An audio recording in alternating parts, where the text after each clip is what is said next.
you ever find yourself in a situation at work where you know you should be giving a feedback to that person that is not necessarily positive, you should be having the conversation with that other person that might lead to confrontation, that you should be building a relationship, a better relationship with that client, or in that meeting you should maybe talk less or just, bring home just a point.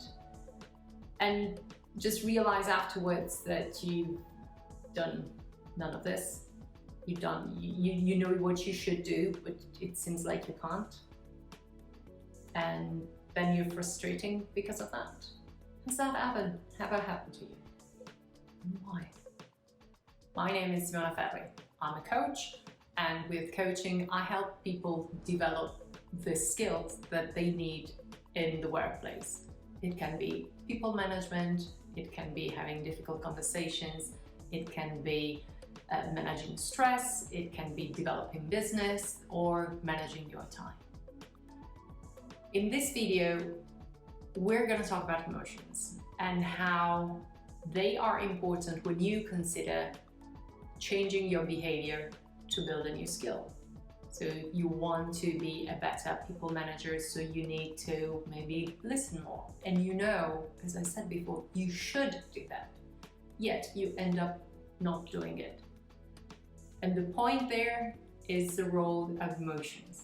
They're not just an obstacle, they are actually an opportunity. So here's what I'm going to talk about in this video: emotions as an opportunity. And stay tuned until the end, because with the help of that little man, I'm going to give you a simple 3D map of what you need to take into account when you want to change how you act. Stay tuned. A lot of us grew up with the concept that emotions are not fit for the workplace and they shouldn't come in, they shouldn't matter. We need to manage them, just to sort of keep them contained so that they don't affect our work. This vision has changed and is changing in the last decades, but at work we still have leaders, bosses, and sometimes even training that is still grounded in that. You do this, and this, and it's gonna be fine. And yet, what this doesn't take into account, that you have your own emotions, your own fears. And so it might not just be that easy to do it. At some point in my career, I was told that I needed to be tougher as a manager. And I'm making it very simple, it's more complex than that. But it was very difficult for me because I was afraid of conflict and I wanted people to like me. So what happened is that I just found ways not to manage, or I just kept doing, and I tried to do, I made some clumsy attempt that didn't really end well. And I became cynical about it. And I became a person on that matter that I didn't really like. So that is what happens when you do not consider your emotions. At the time, it did not occur to me that my idea of tough was distorted, that assertive or engaging could have been a different perspective on it that would have went well with my emotions. Neither did I think at the time that my emotions were irrelevant.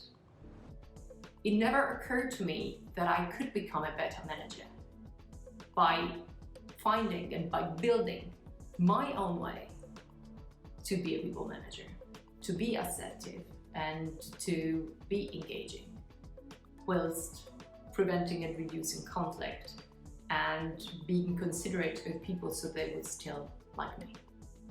I didn't know that I could do that. As I trained to become a coach, I understood that emotions are a part of of us and of every behavior that we adopt. It's called emotional intelligence. And the soft skills belong to this sphere because they involve emotion, our emotions and other people's emotions. So they're not actually an obstacle. A lot of the trainings out there and a lot of lots of videos that you find on YouTube, they are going to tell you, oh, feedback, you need to do this, this, this and this. And while that is correct, it's not enough. Because you need to take into account your emotion and if you can, the emotions of the other person. But that's not actually an obstacle. That's an opportunity to be genuine and to find your own way to give a feedback that is motivating, to find your own way to manage your time in a way that makes you feel that you are fulfilled, to find your own way to sell something to someone, to develop a business relationship with them. And in order to find that way, which is a fantastic journey, you need to take into account your emotions as well. And that again is not an obstacle, it's an opportunity because the outcome is going to be genuine and it's going to be sustainable because you're going to see the result and you're going to want to build on that. And that is how you really develop new skills. So listen to your emotions. They are even more important than the how-to. You can find the how-to everywhere. That's a piece of cake. But learn to listen to yourself. Write and read what you write about the obstacles that you're facing, about what you are feeling. Just sit down, talk to someone, get a coach. But the point is that you need to take them into account. You need to harness their power in order for you to develop behaviors that are genuine. And with that, they're going to be more effective as well. You've been listening to me so far, and thank you for that. But an image is much more effective, and I'm going to use this guy to give you something that you can easily remember. So this is the replica of a Lego minifigure, and as with you're going to be familiar with it. Like all the Lego minifigures, it's made of a head, a torso, and the legs. Thinking, feeling, doing. The legs will not move, especially not out of your comfort zone, if the heart and the head are not in alignment.